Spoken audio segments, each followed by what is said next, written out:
Well, we're into Revelation chapter 2 now, and here um, the word is given to John. He says, to the angel of the church in Ephesus. He's writing to one of the churches in Asia Minor at that time. Today it's Turkey.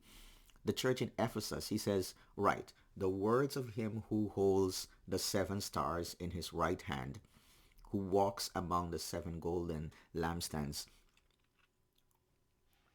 So Jesus is connecting the revelation that John had about him, and he's going to use that in speaking to every one of these churches.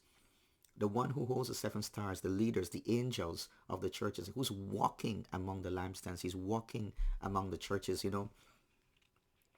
didn't just leave the churches to go on carrying on their activities by themselves, totally separated from him. He's walking among the churches, and he's observing. He will judge, he will act, he will move, he will intervene as he sees fit.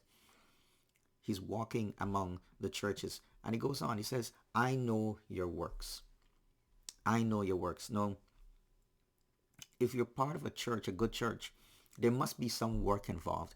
God has not just called us to come and sit, warm a pew, just sing, clap, and so on, have fellowship, maybe eat, and so on.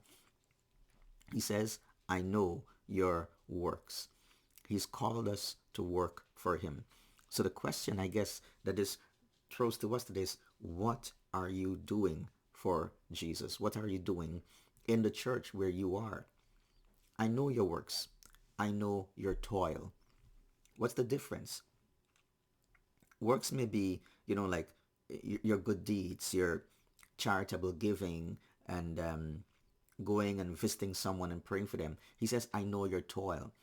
Toil brings that sense of hard labor, sweat. It's much more intense. I know your toil. So some people say, I don't want to do that because it's a bit too hard for me in the church. I can't do that. It's going to affect my lifestyle, my comfort, and so on. It's a bit of an inconvenience, But he says, I know your toil. God expects us to make a sacrifice in living for him, in serving him, and working for him.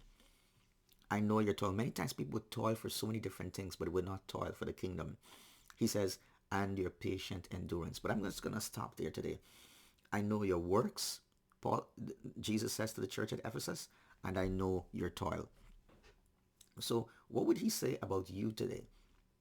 Your toil and your work.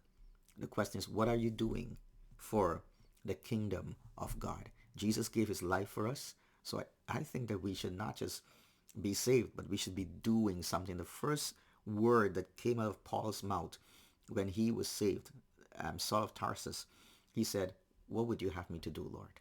What would you have me to do? And I think God expects and he deserves something from us as followers of Christ.